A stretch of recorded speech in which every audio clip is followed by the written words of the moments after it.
श्री गणेशाय नमः।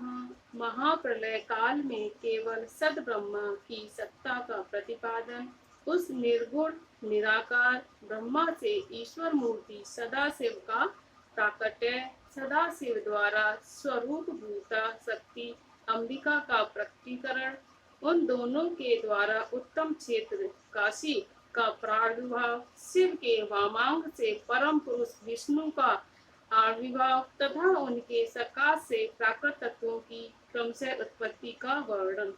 ब्रह्मा जी ने कहा, ब्राह्मण देव शिरोमणि, तुम सदा समस्त जगत के उपकार में ही लगे रहते हो।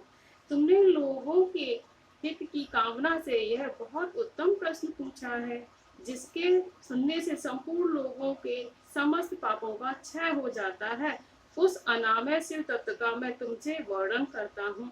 शिव तत्व का स्वरूप बड़ा ही उत्कृष्ट और अद्भुत है। जिस समय समस्त चराचर जगत नष्ट हो गया था, सर्वत्र केवल अंधकार ही अंधकार था। न सूर्य दिखाई देता था, न चंद्रमा, अन्य ग्रहों का भी कुछ पता नहीं था। न दिन होता न रात, अग्नि पृथ्वी वायु और जल की भी सत्ता नहीं थी। प्रधान तत्व अव्याकृत प्रकृति से रहित सूना आकाश मात्र शेष था। दूसरे किसी तेज की उपलब्धि नहीं होती थी। अदृश्य आदि का भी अस्तित्व नहीं था। शब्द और स्पर्श भी साथ छोड़ चुके थे। गंध और रूप की भी अभिव्यक्ति नहीं होती थी। रस का भी अभाव हो गया था। दिशाओं का भी भान नहीं होता था। इस प्रकार सब और निरंतर सूची भेद घोर अंधकार फैला हुआ था। उस समय तत्सत ब्रह्मा इस श्रुति में जो सब सुना जाता है, एकमात्र वही शेष था। जब यह वह ऐसा जो इत्यादि रूप से निर्दिष्ट होने वाला भावात्मक जगत नहीं था, उस समय एकमात्र वह सत ही शेष था, जिसे योगी जन अपने हृदय काश के भीतर निरंतर देखते हैं।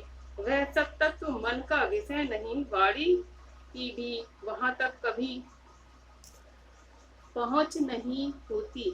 वह नाम तथा रूप रंग से भी शून्य है। वह न स्थूल है, न क्रस, न हस्व है, न दीर्घ, न लघु है, न गुरु। उसमें न कभी वृद्धि होती है और न ही हास। श्रुति भी उसके विषय में चकित भाव से है, इतना ही कहती है, अर्थात उसका सत्ता मात्र ही निरूपण कर पाती है। उसका कोई विशेष विवरण देने में असमर्थ हो जाती है।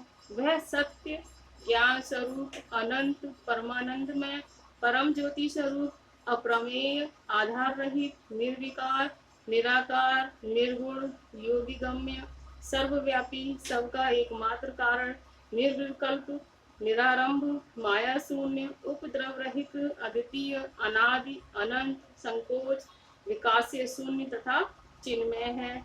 जिस परब्रह्म के विषय में ज्ञान और अज्ञान से पूर्व उक्तियों द्वारा इस प्रकार विकल्प किए जाते हैं, उसने कुछ काल के बाद द्वितीय की इच्छा प्रकट की। उसके भीतर एक से अनेक होने का संकल्प उदित हुआ।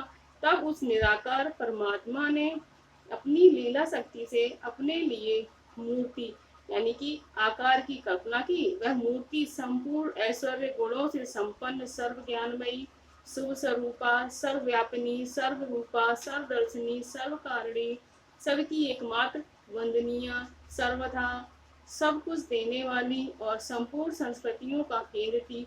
उस शुद्ध रूपिणी ईश्वर मूर्ति की कल्पना करके वह अद्वितीय, अनादि, अनंत, सर्व प्रकाशक, चिन्मय, सर्वव्यापी और अविनाशी पर ब्रह्म अंतर्हित हो गया। जो मूर्ति रहित पर ब्रह्म है, उसी को मूर्ति यानी कि चिन्मय आकार भगवान सदाशिव हैं।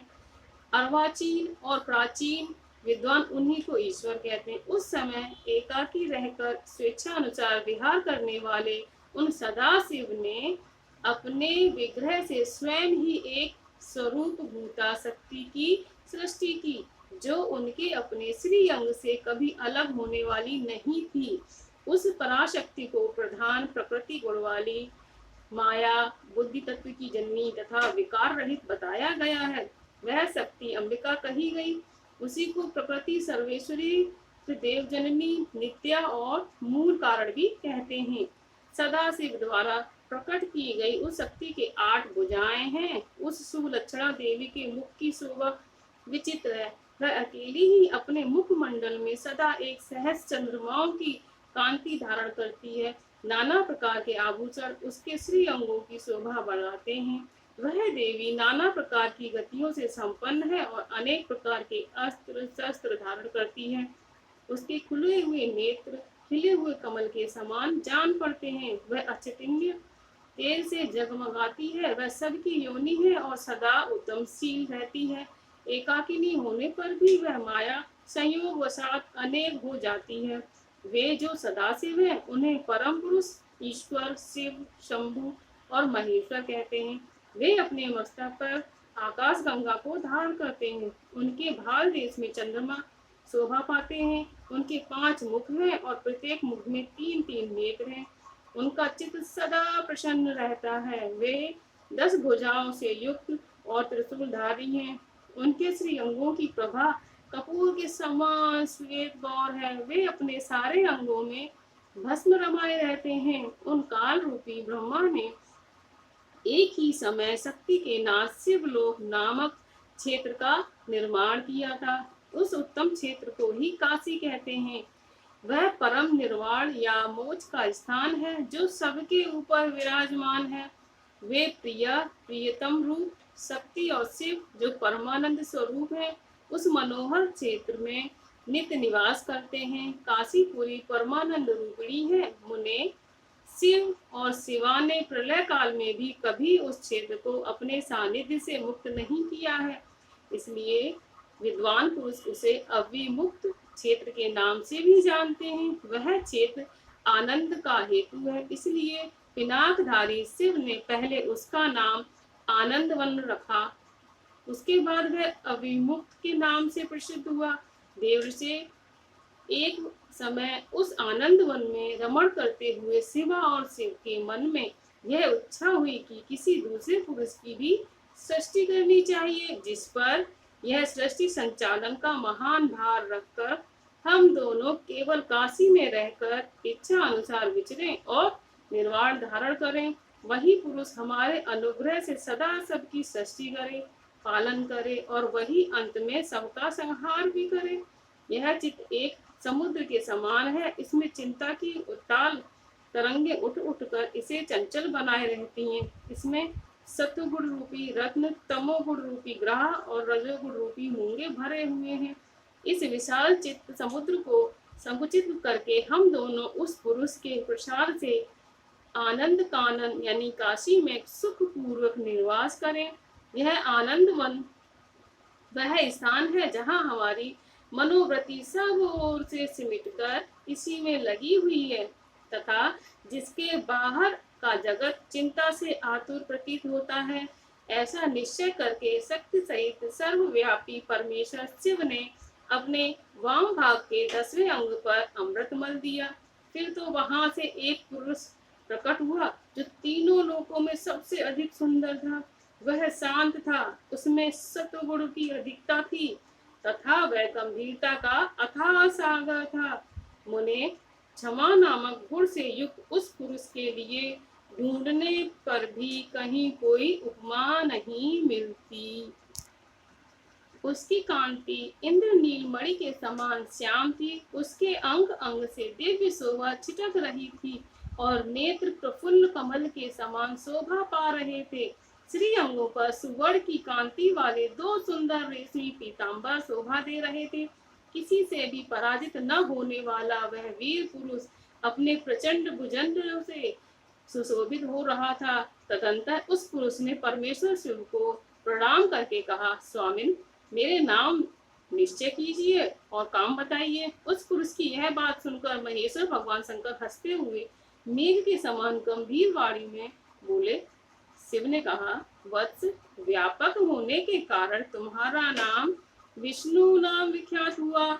इसके सिवा और भी बहुत से नाम होंगे जो भक्तों को सुख देने वाले होंगे। तुम सुस्थिर उत्तम तप करो क्योंकि वही समस्त कार्यों का साधन है। ऐसा कहकर भगवान शिव ने श्वास मार्ग से श्री विष्णु को वेदों का ज्ञान प्रदान किया। तदंतर अपनी महिमा से कभी च्युत न होने वाले श्री हरि भगवान शिव को प्रणाम करके बड़ी भारी तपस्या करने लगे और शक्ति सहित परमेश्वर शिव भी पार्षद गण के साथ वहां से अदृश्य हो गए। भगवान विष्णु ने सुदीर्घ काल तक बड़ी कठोर तपस्या की। तपस्या के परिश्रम से युक्त भगवान विष्णु के अंगों से नाना प्रकार की जल धाराएं निकलने लगी। यह सब भगवान शिव की माया से ही संभव हुआ। महामुने जल जल सारा सूना आकाश व्याप्त हो गया। वह ब्रह्म रूप जल अपने स्पर्श मात्र से सब पापों का नाश करने वाला सिद्ध हुआ। उस समय थके हुए परम पुरुष विष्णु ने स्वयं उस जल में शयन किया। वे दीर्घ काल तक बड़ी प्रसन्नता के साथ उसमें रहे। नार अर्थात जल में शयन करने के कारण ही उनका नारायण यह श्रुति सम्मत नाम प्रसिद्ध हुआ। उस समय उन परम पुरुष नारायण के सिवा दूसरी कोई प्राकृतिक वस्तु नहीं थी। उसके बाद ही उन महात्मा नारायण देव से यथा समय सभी तत्व प्रकट हुए। महामते विद्वान, मैं उन सभी तत्वों की उत्पत्ति के प्रकार बता रहा हूँ, सुने। प्रकृति से महत्व प्रकट हुआ। महत्व से तीनों गुण। इन गुणों के भेद से ही त्रिविध अहंकार की उत्पत्ति हुई। अहंकार से 5 तन्मात्राएं हुई और उन तन्मात्राओं से 5 भूत प्रकट हुए। उसी समय ज्ञानेंद्रियों और कर्मेंद्रियों का भी प्रादुर्भाव हुआ। मुनिश्रेष्ठ, इस प्रकार मैंने तुम्हें तत्वों की संख्या बताई। इनमें से पुरुष को छोड़कर से सारे तत्व प्रकृति से प्रकट हुए हैं, इसलिए सब के सब जड़ हैं। तत्वों की संख्या 24 है। उस समय एकाएक हुए 24 तत्वों को ग्रहण करके वे परम पुरुष नारायण भगवान शिव की इच्छा से ब्रह्म रूप जल में सो गए। ओम श्री गणेशाय नमः।